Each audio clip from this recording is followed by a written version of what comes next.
मेरा नाम कबीर है।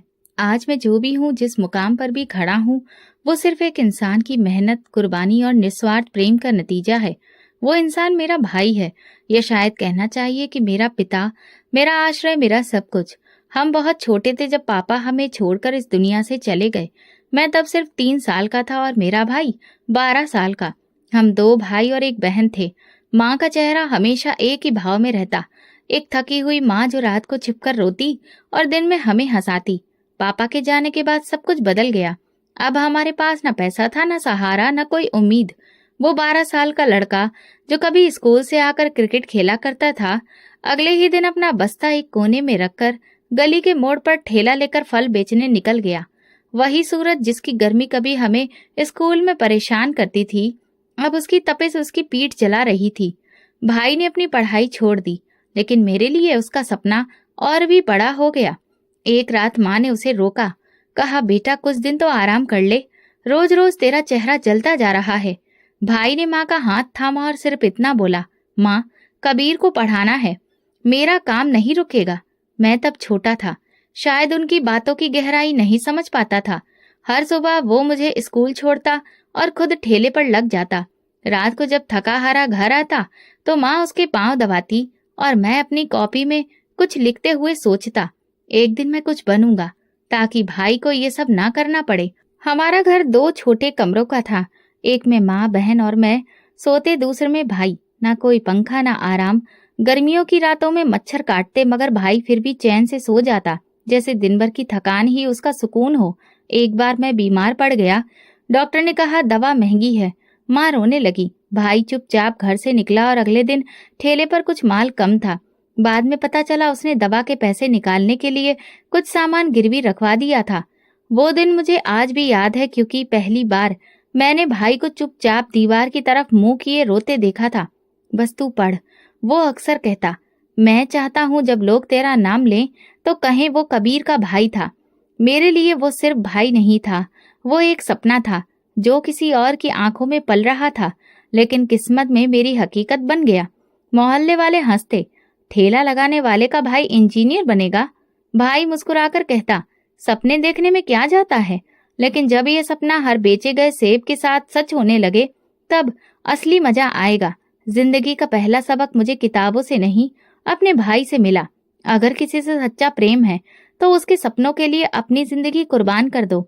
मैं बड़ा होता गया, भाई के हाथ सख्त होते गए। उनकी हथेलियों पर छाले थे, लेकिन चेहरे पर कभी शिकन नहीं। उसने कभी कोई शिकायत नहीं की, बस एक बात दोहराता, एक दिन तू इंजीनियर बनेगा। फिर मुझे फर्क नहीं पड़ता कि मैं क्या कर रहा हूँ। जब मैं लखनऊ की एक बड़ी यूनिवर्सिटी में सिविल इंजीनियरिंग में दाखिला लेने पहुंचा और भाई को एडमिशन लेटर दिया, उसने कुछ नहीं कहा, बस चुपचाप मुझे गले लगा लिया। यूनिवर्सिटी की जिंदगी एक नई दुनिया थी, नए माहौल, नए लोग। भाई हर महीने पैसे वक्त पर भेज देता। एक बार मुझे प्रोजेक्ट के लिए एक खास सॉफ्टवेयर चाहिए था। मैंने भाई को फोन किया, भाई थोड़े ज्यादा पैसे चाहिए। उसने बस इतना कहा, तू चिंता मत कर, तेरा काम हो जाएगा। बाद में पता चला उसने 3 दिन तक ठेला नहीं लगाया, बल्कि रिक्शा चलाया। मेरी क्लास के बाकी बच्चों के पास सब कुछ था, बाप का बिजनेस, गाड़ियां, ऐशो आराम। मेरे पास सिर्फ भाई का यकीन था। पहले सेमेस्टर में मेरी क्लास में दूसरी पोजीशन आई। यूनिवर्सिटी के बोर्ड में मेरा नाम आया।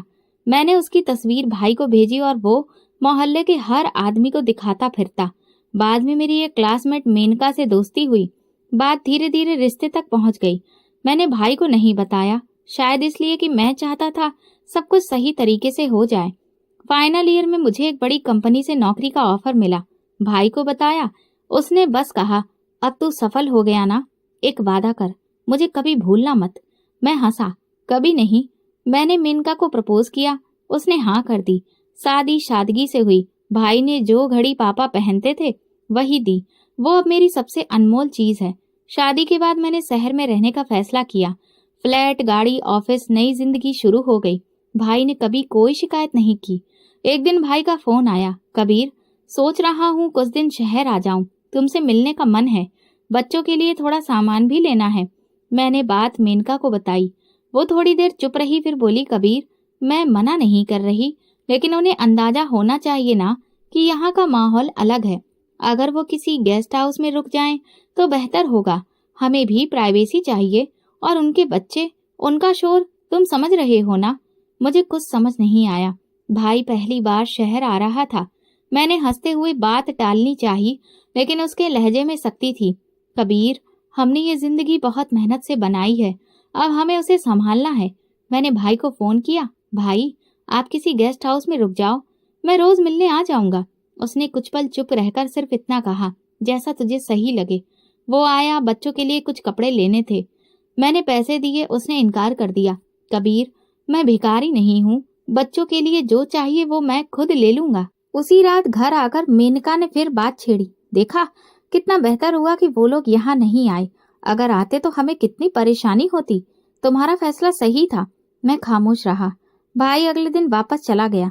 जाते हुए बोला, कबीर तू अच्छा है बेटा, और अब अच्छा पति भी। बस खुद को इतना मत बदल लेना कि पहचान में ही ना आ सके। ये पहली बार था जब मेरे दिल में कुछ चुभा, लेकिन मैंने उसे नजरअंदाज कर दिया।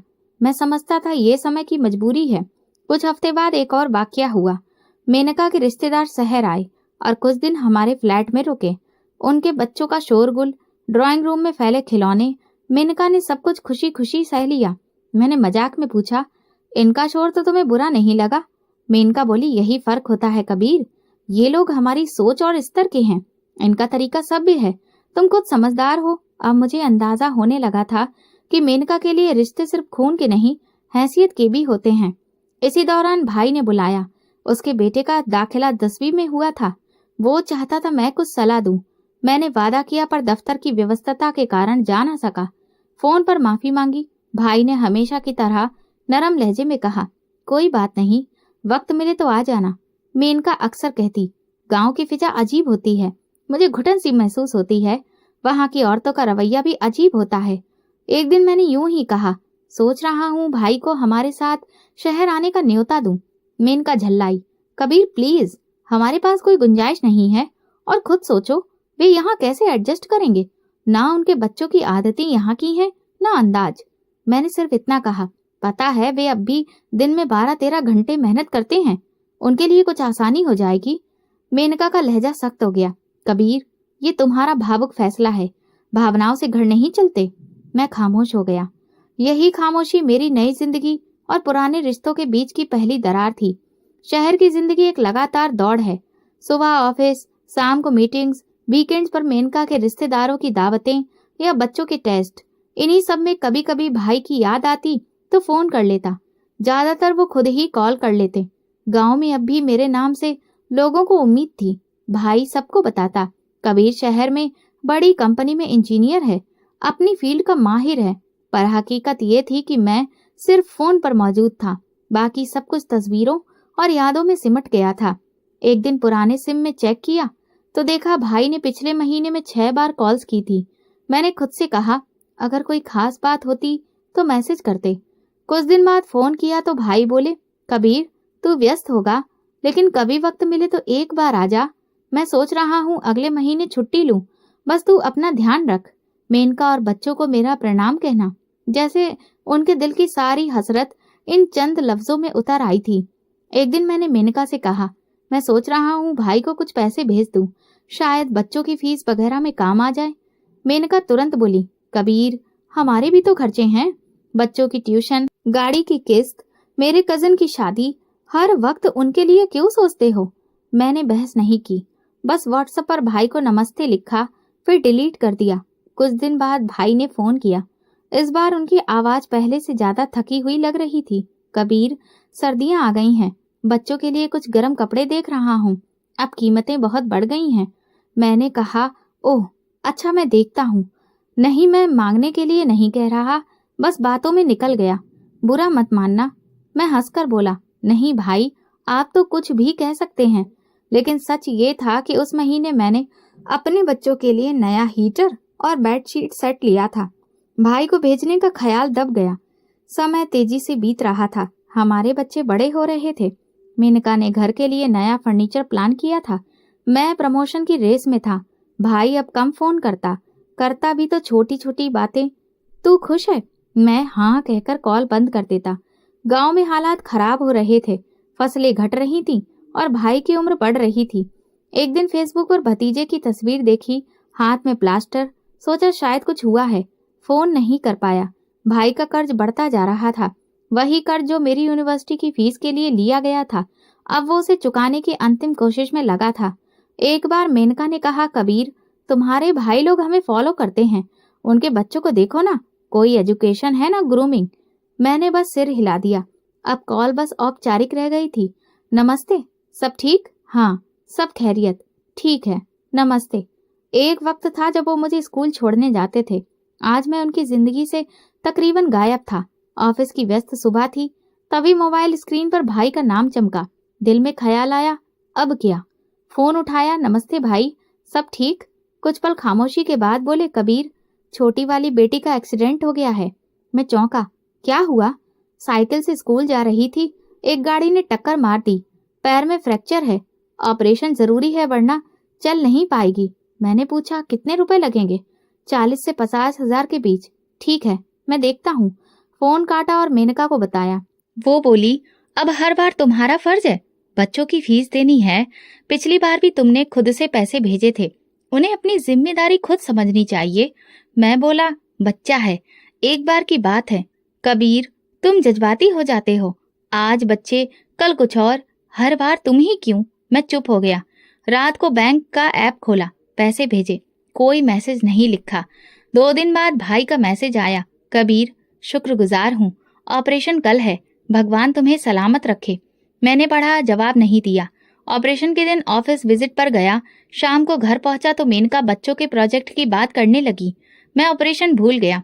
2 दिन और बीते, न भाई का फोन न मेरा। 2 हफ्ते बाद भाई का पैगाम आया, बच्ची का ऑपरेशन सफल रहा, अब ठीक है। धन्यवाद कबीर। जैसे कोई दरवाजा धीरे से बंद हो गया हो। मेनका ने पूछा, गांव से कोई खबर? हाँ, सब ठीक है। देख लिया ना, बिना ज्यादा खर्च के काम बन गया। मैंने कोई जवाब नहीं दिया। इसके बाद भाई ने कभी कोई जरूरत नहीं बताई। अब भी हफ्ते में एक बार फोन आता, हाल पूछते, हर बार बात खत्म करते, बस खुश रहो। एक दिन ऑफिस से जल्दी लौटा, मौसम अच्छा था। दरवाजा खोला, नौकर दौड़ता हुआ आया, साहब, आपके भाई अभी आए थे, वापस चले गए। कब? आधे घंटे पहले। हाथ में 2 थैलियां थीं, एक में घी, दूसरी में दूध। मेनका अंदर से निकली, खिन्नता चेहरे पर। मुझे समझ में नहीं आता, ये लोग बिना बताए कैसे चले आते हैं? क्या हुआ? भाई वापस क्यों चले गए? आते ही बैल बजाई। मैंने दरवाजे पर जाकर देखा, वही पुरानी शक्ल, वही थैलियां। कहा, भाई साहब, ये सब यहाँ भी मिलता है? मैंने कहा, मेनका, वो मोहब्बत से लाते हैं। मोहब्बत का मतलब ये नहीं कि हर बार पुराना सामान लेकर आ जाएं और हमें शर्मिंदा करें। तुम्हारे ऑफिस के लोग देख लेते तो क्या सोचते? मैं खामोश हो गया। थोड़ी देर बाद भाई को फोन किया, अभी आप आए थे? हाँ, घी और दूध लाया था बच्चों के लिए, मगर तुम व्यस्त थे। और मेनका बहन ने कहा कि यहाँ सब कुछ मिल जाता है, तो वापस आ गया। मैंने कहा, भाई, अगली बार जरूर अंदर आइएगा। वो बोले, नहीं, बस एक छोटा सा दिल था, थोड़ा दुख गया। खैर, आप लोग खुश रहें। फोन बंद किया। दिल भारी था। मेनका अब भी सोशल मीडिया में व्यस्त थी। मैंने कहा, मेनका, वो इतनी दूर से आया था, तुम थोड़ा नरम लहजा रख सकती थी। कबीर, मैं झूठ बोलूं या दिखावा करूं? हर बार वो हमें अजीब स्थिति में डाल देते हैं। अब हम जिस तबके में हैं, वो उस तबके में कहाँ फिट बैठते हैं। मैंने बात वहीं खत्म कर दी। रात को देर तक नींद नहीं आई। जहन में बार बार भाई का चेहरा आता रहा, जो दरवाजे से लौट गया था। अगले दिन मैंने भाई को मैसेज किया, भैया, आप जो भी चीजें लाते हैं वो हमें दिल से स्वीकार हैं, लेकिन आपको मालूम है यहाँ सब कुछ आसानी से मिल जाता है, इसलिए खुद को तकलीफ ना दिया करें। कुछ देर बाद जवाब आया, ठीक है कबीर, आगे से कुछ नहीं लाऊंगा, बस बच्चों के लिए दिल किया था, शायद आदत हो गई है। समय खामोशी में बीतता गया। करीब 1 महीने बाद भैया का फोन आया। बच्चों की पढ़ाई के बारे में बात की। फिर बोले, कबीर, गांव के स्कूल का रिजल्ट आया है, मेरा बड़ा बेटा 3रे नंबर पर आया है। सोच रहा हूँ एक छोटा सा केक मंगवा लूं। बहुत खुश है बच्चा, बहुत अच्छा किया। आपने बताया नहीं पहले? मैंने कहा, बस तुम्हारी व्यवस्था का ख्याल आ गया, और फिर पिछली बार थोड़ा दिल दुखा था, इसीलिए कुछ कहना ठीक नहीं लगा। मैंने कोई जवाब नहीं दिया, सिर्फ शुभकामनाएं दी और फोन काट दिया। अब जब भी दरवाजे पर कोई घंटी बजती, दिल एक पल को रुक जाता। लेकिन भैया अब नहीं आते थे। न दूध, न घी, न वो महक जो बचपन की याद दिलाती थी। एक दिन मैंने नौकर से पूछा, भैया कभी यहाँ से गुजरे? नहीं साहब, काफी दिन हो गए, नहीं देखा। उस दिन के बाद वो जो प्यार भरे थैले लेकर आता था, कभी नहीं आया। उस छोटे से पल ने हमारी जिंदगी के कई पन्ने बदल दिए थे। जिंदगी अब अपने ढर्रे पर चल रही थी। ऑफिस में तरक्की, बच्चों की स्कूल फीस, वीकेंड पर शॉपिंग, सोशल मीटिंग्स, हमारी दुनिया बस यही थी। मैंने महसूस किया कि भैया की तरफ से कोई फोन, कोई संदेश, कोई तोहफा नहीं आया कई महीनों से। पहले हर दूसरे हफ्ते कुछ न कुछ संपर्क होता था, अब पूरी खामोशी थी। शुरू में थोड़ी कसक महसूस हुई, दिल ने टोका भी, मगर धीरे धीरे आदत बन गई। खुद से कहा शायद वो व्यस्त होंगे या गांव में कुछ ज्यादा काम आ गया होगा। एक दिन मेनका ने कहा, नोट किया है, तुम्हारे भैया की तरफ से अब कुछ नहीं आता। शायद उन्हें भी समझ आ गया है कि अब हम उनकी दुनिया से अलग हो चुके हैं। मैंने लापरवाही से कहा, शायद, या शायद अब उन्हें जरूरत नहीं रही। हम दोनों हंस दिए। चलो अच्छा है, थोड़ा बोझ तो कम हुआ। अब मैं कभी कभार पुराने व्हाट्सएप मैसेजेस देखता। आखिरी संदेश महीनों पुराना था। भैया ने लिखा था, कबीर, तुम्हारी कामयाबी मेरा गर्व है, खुश रहो। उसके बाद मैंने कोई संदेश नहीं भेजा। दिल में ख्याल जरूर आता, मगर उंगलियां मोबाइल की स्क्रीन पर कुछ लिखे बिना रुक जाती। इस बीच मेरी तनख्वाह बढ़ी। हमने नई गाड़ी खरीदी और मेनका के कहने पर घर के इंटीरियर में भी बदलाव करवाया। बच्चों की सालगिरह बड़े होटल में मनाई गई। तस्वीरें सोशल मीडिया पर डाली गईं। एक तस्वीर पर किसी ने कमेंट किया, कबीर भैया, आप बहुत आगे निकल गए हैं, अब पहचानना भी मुश्किल है। मैंने वो कमेंट देखा और अनदेखा कर दिया। एक दिन ऑफिस में एक सहयोगी ने पूछा, यार तुम गांव से हो? हाँ, क्यों? तुम्हारी शक्ल एक आदमी से मिलती है जो बस स्टॉप पर फल बेचता है। मुझे लगा शायद भैया किसी काम से शहर आए होंगे, मगर मुझसे मिलने की कोशिश नहीं की। रात को मेनका बच्चों के सोने के बाद ऑनलाइन शॉपिंग कर रही थी और मैं मोबाइल पर खबरें पढ़ रहा था। अचानक व्हाट्सएप खोला, भैया का नाम देखा। आखिरी कॉल 6 महीने पुरानी थी। कॉल करने का मन हुआ, मगर मेनका ने पूछा, क्या सोच रहे हो? बस यूं ही भैया का नंबर देखा। अगर कुछ जरूरी होता तो वो खुद बात करते, तुम क्यों चिंता कर रहे हो? मैंने फोन वापस रख दिया। क्या मैं हमेशा पहल करता रहूं? ये सवाल जहन में रह गया। धीरे धीरे भैया का जिक्र हमारे रोजमर्रा की जिंदगी से पूरी तरह मिट गया। बच्चों को भी अब याद नहीं था कि उनके ताऊ कौन हैं। मेनका ने ड्राइंग रूम की दीवारों से उनकी तस्वीरें भी हटा दी थी। एक दिन मेनका ने कहा, कबीर, अब हमें फैमिली ट्रिप प्लान करनी चाहिए। मथुरा चलें, मन भी हल्का होगा। ठीक है, बच्चों की परीक्षाएं खत्म हो जाएं तो चलते हैं। सब कुछ प्लान हुआ, होटल बुक हुए, तस्वीरें डाली गईं, मगर भैया की तरफ से कोई संदेश नहीं आया, न शुभकामना न दुआ। गांव के किसी रिश्तेदार ने फोन किया, भैया से बात हुई आपकी? नहीं, काफी दिन हो गए, शायद व्यस्त होंगे, अब ज्यादा चुप रहने लगे हैं, मोहल्ले में भी कम दिखते हैं, उम्र का असर होगा, आप दुआ करें। फोन बंद करने के बाद कुछ पल सन्नाटा छाया, मगर फिर वही दौड़ती जिंदगी। फिर एक दिन दोपहर की ऑफिस से जल्दी लौटा। घर पहुंचा तो मेनका किसी से फोन पर बात कर रही थी। चेहरे पर झुंझलाहट थी। मुझे देखते ही फोन बंद कर दिया। क्या हुआ?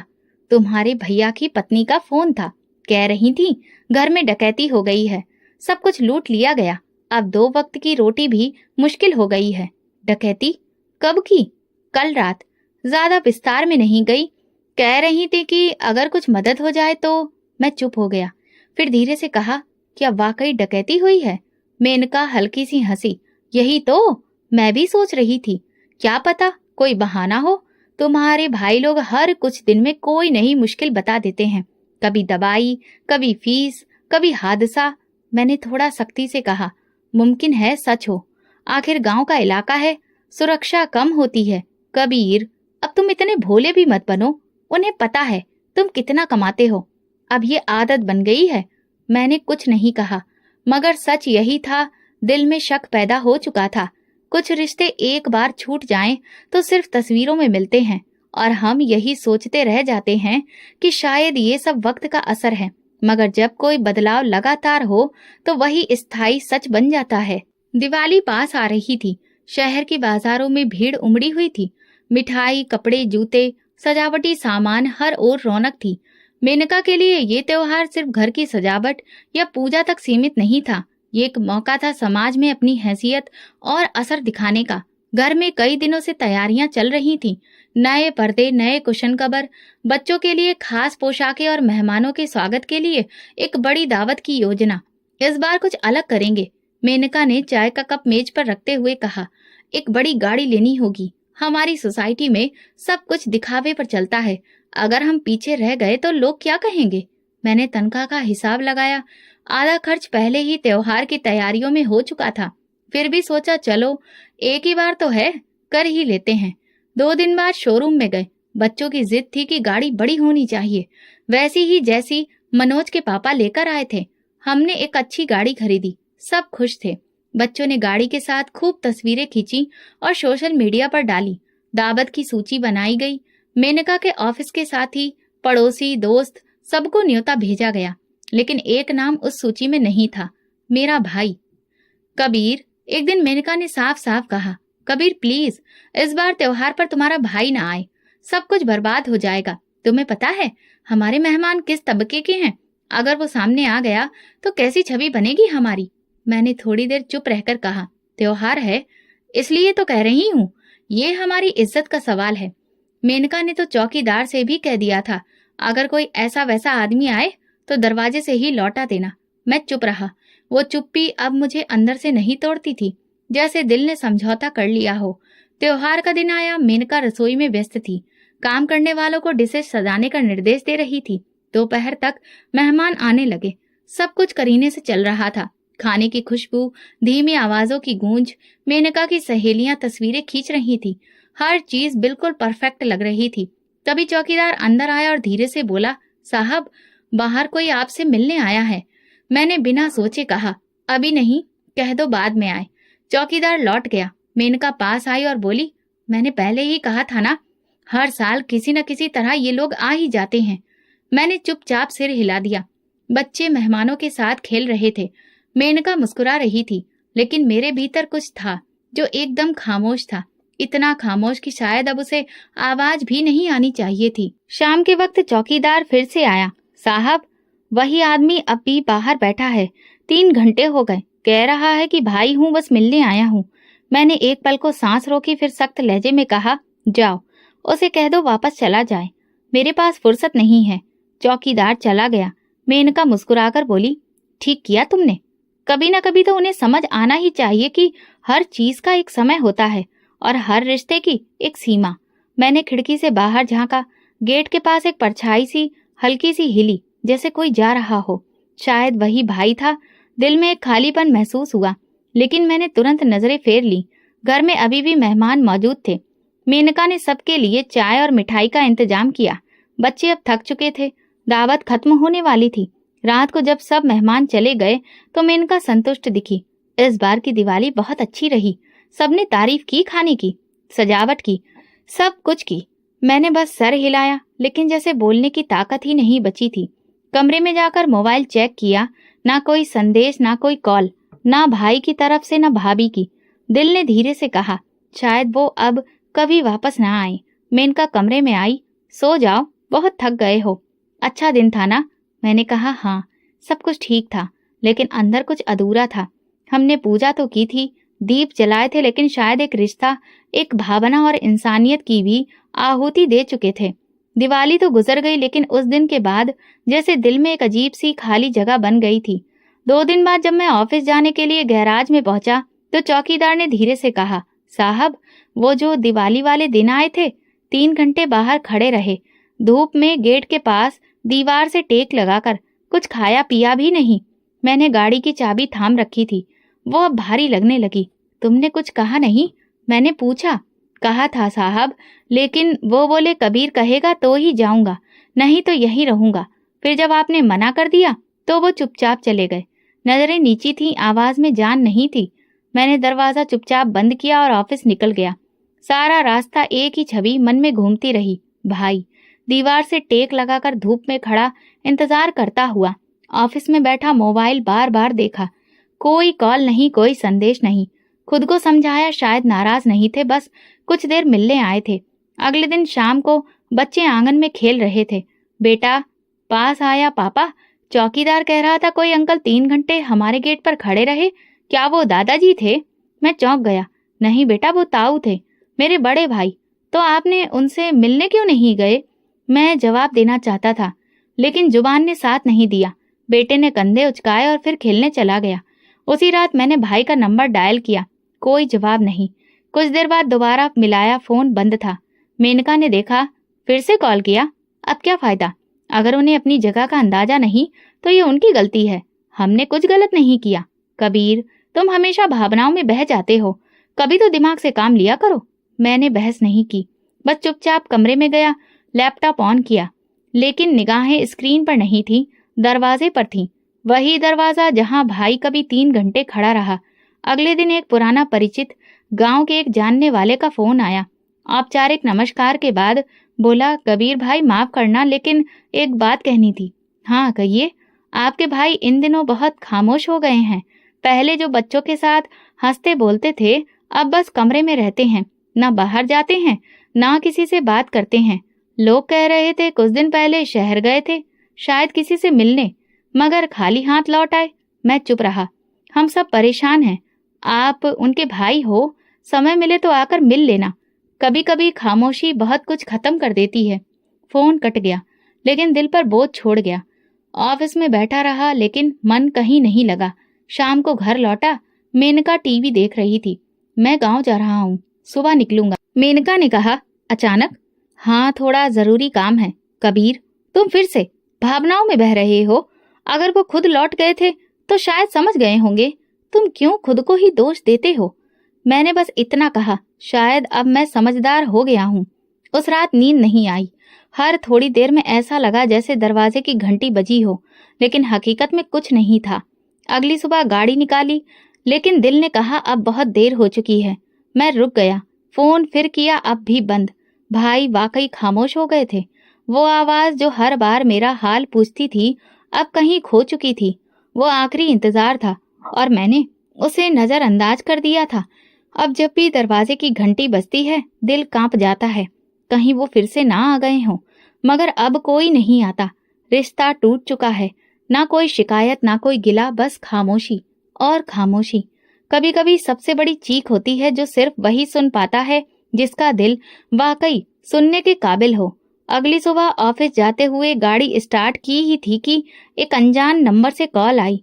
आवाज किसी बुजुर्ग आदमी की थी, धीमी और झिझकती हुई। नमस्ते कबीर जी, मैं बोल रहा हूँ गांव से, आपके मोहल्ले का बलबीर। एक बुरी खबर है, दिल मजबूत रखिए। दिल जैसे एक पल को थम गया। क्या हुआ? साफ साफ बताइए। आपके भाई और उनके पूरे परिवार ने कुछ ऐसा खा लिया जिससे उनकी तबीयत बहुत बिगड़ गई है। बीवी, बच्चे, सबको अस्पताल लाया गया है, लेकिन डॉक्टर कह रहे हैं कि उनके बचने की उम्मीद बहुत कम है। मेरे हाथ से मोबाइल गिरते गिरते बचा, जुबान जैसे सूख गई। क्या सब? जी। पड़ोसियों ने वक्त पर देखा तो अस्पताल पहुंचाया, लेकिन हालत बेहद नाजुक है। मैं कुछ नहीं बोला, बस फोन बंद किया, गाड़ी मोड़ी और सीधे शहर से गांव की ओर चल पड़ा। घर पहुंचा तो मेनका नाश्ते की मेज सजा रही थी। क्या हुआ? अचानक लौट क्यों आए? गांव जाना है। भाई के परिवार की हालत नाजुक है, सब अस्पताल में है। वो चौंकी। ये क्या कह रहे हो? डॉक्टर कह रहे हैं बचने का कोई आसार नहीं। कुछ लम्हों के लिए सब कुछ थम गया। जाओ, फौरन निकलो, मेनका ने धीरे से कहा। मैंने गाड़ी निकाली और बिना एक पल गवाए अस्पताल पहुंचा। भीतर एक अजीब सी चुप्पी पसरी थी, जैसे दीवारों तक से दुख टपक रहा हो। नर्स बोली, हमने पूरी कोशिश की, लेकिन जब लाए गए तब तक बहुत देर हो चुकी थी। मैं वार्ड के दरवाजे तक गया। सामने सफेद चादरों में लिपटे 6 शरीर पड़े थे। भाई, भाभी और उनके चारों बच्चे। चेहरे जो कभी मुस्कुराते थे आज निश्चल पड़े थे, आंखें बंद, चेहरे पर अजीब सी थकान, जैसे बहुत कुछ सह लिया हो। एक साथी पास आया। कबीर भैया, हम आपको बताना नहीं चाहते थे, भाई साहब कई दिनों से कर्ज में थे। कर्ज? कैसा कर्ज? आपकी यूनिवर्सिटी की फीस, हॉस्टल, किताबें, सबके लिए उन्होंने गांव के साहूकारों से उधार लिया था। सोचा था कि आप सेटल हो जाओगे तो चुकता कर देंगे, लेकिन आप तो शहर चले गए और वो कर्ज बढ़ता गया। उन्होंने कभी बताया नहीं। मेरी आवाज कांप रही थी। बताया क्यों नहीं? वो आपसे शर्मिंदा थे। हमेशा कहते थे कबीर मेहनत कर रहा है, कभी बोझ नहीं बनेंगे। उन्होंने कभी कुछ नहीं मांगा, बस दुआ की। मैंने आंखें बंद कर ली। सब कुछ धुंधला सा दिख रहा था। एक और साथी बोला, 2 दिन पहले बच्चों के लिए घर में राशन नहीं था। छोटा बेटा पूछ रहा था, कुछ खाने को मिलेगा? भाई साहब चुप रह गए और फिर उसी रात ये सब हो गया। मैं जमीन पर बैठ गया। सफेद चादरें अब और ज्यादा सफेद लग रही थीं, जैसे वक्त ने उनसे रंग छीन लिए हों। जब सबको शमशान ले जाया गया, लोग खामोश थे। कुछ की आंखों में आंसू थे, कुछ बस नजर झुकाए खड़े थे। कोई मेरे कंधे पर हाथ रखता और कहता, क्या फायदा ऐसी कामयाबी का जब भाई का घर भूखा मर जाए। एक बुजुर्ग ने धीमे से कहा, तुम्हारे भाई ने अपनी पूरी जिंदगी तुम्हारे लिए समर्पित कर दी और तुम उनकी जिंदगी से बेखबर हो गए। अंतिम संस्कार के बाद मैं अपने भाई के जर्जर घर में दाखिल हुआ। 2 छोटे कमरे, एक सकरा सा आंगन और हर दीवार पर समय की मार के निशान थे। रसोई में एक टूटी हुई अलमारी जिसमें खाली बर्तन रखे थे। एक कोने में पड़ा पुराना संदूक था, उसमें कुछ कागज, भाई के हाथ से लिखी गई प्रार्थनाएं और मेरी बचपन की तस्वीर थी। मैंने वो कागज खोला, उस पर लिखा था, हे भगवान, मेरे छोटे भाई को सफल बनाना, उसे वो सब देना जो मैं कभी नहीं पा सका। अगर मेरी प्रार्थनाएं कम पड़ जाएं तो मेरी उम्र में से कुछ देकर उसे दे देना। ये पढ़कर मेरी आंखें भर आईं। पहली बार दिल ऐसा टूटा जैसे भीतर से कुछ बिखर गया हो। घर लौटा तो मेनका ने दरवाजा खोला। चेहरा पीला पड़ा हुआ था और आवाज कांप रही थी। क्या हुआ? मैंने पूछा। उसने कहा, सब खत्म हो गया है। क्या मतलब? सब मर गए, भाई, बच्चे, भाभी, और ये सब हमारी वजह से हुआ। कुछ देर की चुप्पी के बाद उसने कहा, शायद हमें वो दिन याद रखना चाहिए जब हमने उन्हें दरवाजे से लौटा दिया था। मैं कुछ नहीं कह पाया। अब कहने को कुछ बचा भी नहीं था। भाई की चिता की राख के बाद जिंदगी में एक अजीब खालीपन था। मैं शहर तो लौट आया, लेकिन भीतर कुछ टूट चुका था। मेनका की बातों में अब वो चमक नहीं रही। बच्चों की हंसी में भी मासूमियत खो चुकी थी। दफ्तर लौटने के दूसरे ही हफ्ते एक अजीब वाकया हुआ। मैं फाइलें देख रहा था कि अचानक 2 आदमी ऑफिस में घुसे। हम भ्रष्टाचार विरोधी विभाग से हैं। आपके खिलाफ सरकारी फंड के दुरुपयोग का केस है। हमारे पास सबूत है। मैं चौंक गया। आपको कोई गलतफहमी हो गई है? नहीं, उन्होंने कहा। आपके दस्तखत वाली फाइलें और बैंक डिटेल्स हमारे पास हैं। आपको हमारे साथ चलना होगा। सारे ऑफिस के लोग मुझे देख रहे थे। एक कलीग ने धीरे से कहा, कबीर जी, अब गिरफ्तारी होगी। मैं चुप रहा, जैसे मन पहले ही टूट चुका था और अब जो हो रहा था वो बस औपचारिकता थी। जेल में दाखिल होते ही मेरा मोबाइल, बटुआ और बाकी सामान ले लिया गया। चंद दिनों में ही बर्खास्तगी का नोटिस भी आ गया। बैंक खाते फ्रीज कर दिए गए। जो कुछ सालों में कमाया था वो एक पल में छिन गया। 1 हफ्ते बाद मेनका मुझसे मिलने आई। चेहरा उतरा हुआ, आंखें खाली। मैं कुछ नहीं बचा सकी कबीर। घर जब्त हो गया है। बच्चों को स्कूल से निकालना पड़ा। मैं अब गांव लौट रही हूँ, तुम्हारे भाई के घर, और शायद तुम सही थे। ये सब हमें तुम्हारे भाई की बद्दुआ लगी है। मैंने नजरें झुका ली। मेनका, मैं एक हत्यारा हूँ, सिर्फ उनका नहीं, अपने जमीर का भी। मैंने तुम्हें कई बार रोकने की कोशिश की थी, वो बोली, लेकिन शायद हम दोनों ही खुदगर्ज हो गए थे। हम सब कुछ हासिल करना चाहते थे, लेकिन जो असल में हमारा था वो सब खो बैठे। अगले दिन जेल में पड़े एक पुराने अखबार में मेरी तस्वीर छपी थी। प्रसिद्ध इंजीनियर कबीर भ्रष्टाचार के केस में गिरफ्तार, सारी संपत्ति जब्त। जेल में वक्त जैसे थम गया था। हर दिन एक जैसा, हर पल एक सवाल लिए। भाई की चुप्पी, भाभी की भूख, बच्चों की प्यास, सब जो मैंने अनदेखा कर दिया था अब मन में शोर बन गया था। 6 महीने बाद सजा पूरी हुई। रिहाई के वक्त जेल का गार्ड बोला, साहब, दुनिया में सब कुछ मिल जाता है, बस वक्त और रिश्ते वापस नहीं आते। बाहर आकर वही सड़कें, वही शहर, पर अब सब अजनबी था। न घर रहा, न दफ्तर, न वो इज्जत जो कभी नाम के साथ जुड़ी थी। मेनका ने दरवाजा खोला, चेहरे पर थकान, आवाज में थोड़ी सी नरमी थी। आ जाओ, अब यही हमारा घर है। वही 2 कमरों वाला पुराना घर जिसे हम कभी फकीरों का घर कहते थे, अब वही हमारी आखिरी पनाहगाह था। आंगन में भाई के लगाए हुए पौधे अब पेड़ बन चुके थे, लेकिन उन पर भी कोई रौनक नहीं बची थी। हर दीवार मेरी खुदगर्जी की गवाही दे रही थी। हर कमरा जैसे किसी सजा की तरह लग रहा था। मेनका ने बताया कि लोग अभी भी तरह तरह की बातें करते हैं, लेकिन मुझे अब किसी की परवाह नहीं रही। भाई की यादें इस घर में रची बसी हैं। कम से कम आत्मा को थोड़ी शांति है। रात को कमरे में बैठा मैं भाई की वो डायरी पढ़ रहा था जिसमें उसने मेरे बचपन की हर सफलता को दर्ज किया था। एक पन्ने पर लिखा था, आज कबीर ने अपनी पहली तनख्वाह ली है। मैंने मंदिर जाकर भगवान का धन्यवाद किया। मेरी जिंदगी की सबसे बड़ी कमाई यही थी। वो शब्द मेरे दिल को चीरने लगे। अगली सुबह मैं भाई की तस्वीर के सामने गया और हाथ जोड़कर कहा, भैया मुझे देर से समझ आया, लेकिन जब तक सांस है तेरी कुर्बानी को नहीं भूलूंगा। गांव के लोग अब मुझे तरस भरी निगाहों से देखते हैं, वही लोग जो पहले सम्मान से देखा करते थे। रात धीरे धीरे गहराती जा रही थी। छत पर लेटा मैं आसमान को ताक रहा था। वही तारे जिनकी कभी बचपन में भाई के साथ गिनती की कोशिश करता था, अब कुछ ज्यादा ही दूर लग रहे थे। ठंडी हवा चेहरे को छू रही थी, मगर दिल की तपिश कम नहीं हो रही थी। घर के अंदर मेनका बच्चों को सुलाने की कोशिश कर रही थी। उसकी आवाज अब धीमी और थकी हुई लगती थी। शायद वो भी अंदर से टूट चुकी थी। हम दोनों की हालत एक सी थी, बस अपने दर्द को बयां करने का तरीका अलग था। एक वक्त था जब ये घर हमें छोटा और शर्मिंदगी का एहसास देने वाला लगता था। आज यही 2 कमरों का मकान हमारी पनाहगाह बन गया था, हमारी असलियत का आईना। कमरे में लौटकर मैंने दीवार पर टंगी भाई की आखिरी तस्वीर को देखा। वो तस्वीर जो भाभी ने बच्चों के साथ ली थी। मुस्कुराते हुए उस चेहरे पर वही थकान, वही सादगी और वही सच्ची मोहब्बत दिखती थी। मैं तस्वीर के सामने बैठा आंखों में नमी लिए सिर्फ इतना कह पाया, भैया मैं तेरा अपराधी हूँ। जिस दिन तू 3 घंटे मेरे दरवाजे पर खड़ा रहा, मैं अंदर बैठा अपनी सुख सुविधाओं का हिसाब लगा रहा था। मैं समझता रहा कि इज्जत मेहमानों से बनती है, लेकिन असली इज्जत तो दरवाजे पर खड़े उस इंसान से थी। कमरे के कोने में पड़ा भतीजे का स्कूल बैग, जो अस्पताल से लौटते वक्त किसी ने मुझे दिया था, मेरी नजर में आया। मैंने उसकी जिप खोली। अंदर कुछ किताबें थी। एक कॉपी के ऊपर लिखा था, मेरे पापा कहते हैं मेरे चाचा बहुत बड़े आदमी हैं, वो हमें शहर लेकर जाएंगे, हम भी बड़े बनेंगे। मैंने वो पंक्तियां कई बार पढ़ी। हर बार एक नई टीस महसूस हुई। बच्चे सपने देखते हैं और बड़े या तो उन्हें पूरा करते हैं या दफन कर देते हैं। मैंने वो ख्वाब दफन कर दिए थे। अब हर रात मैं उन्हीं दफन सपनों की लाशों के साथ जीता हूँ। मेनका कमरे में आई, मेरे पास बैठ गई। कुछ देर खामोश रही, फिर बोली, कभी कभी सोचती हूँ काश उस दिन दरवाजा खोल दिया होता, काश सब कुछ बच जाता। काश यही एक शब्द था जो हर वाक्य के अंत में छिपा होता है, जैसे बीते वक्त को थोड़ा सा बदलने की नाकाम कोशिश। सुबह जब मंदिर की घंटियां बजी, मैंने पहली बार सच्चे मन से प्रार्थना की।